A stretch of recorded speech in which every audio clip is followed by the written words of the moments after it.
I-explain natin yan mamaya.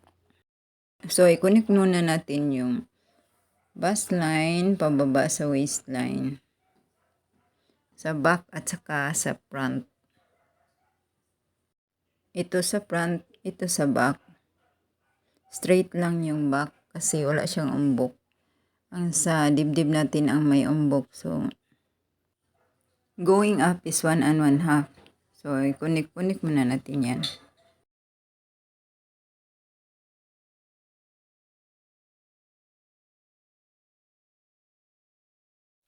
Standard sa neck hole is 3 inches.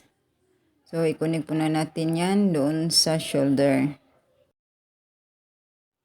Connect muna natin yung armhole.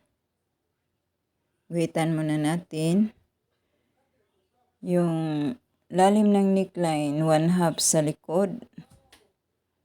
Sa harap ay 3 1/2. So, guhitan muna natin. Maya na natin i-explain lahat.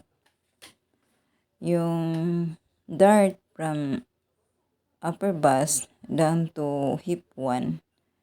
Guhitan natin ang straight line muna. Then, connect natin yung sa hip 2 from waistline.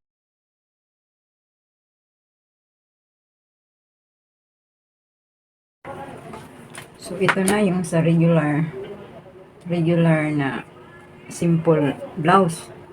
Ito sa dart manipulation, divide natin siya. So, ang division niya is ito na.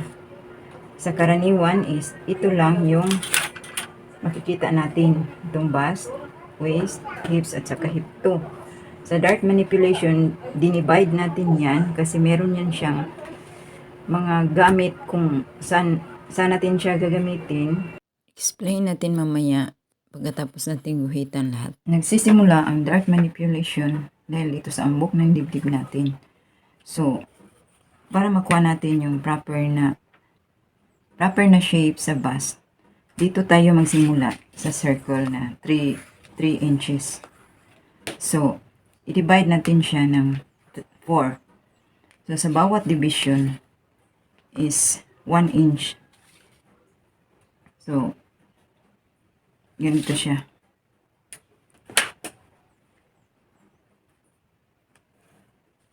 Half inch.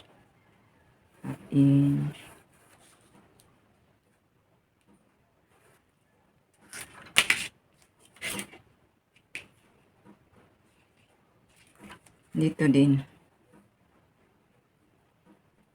From center point is 0. So,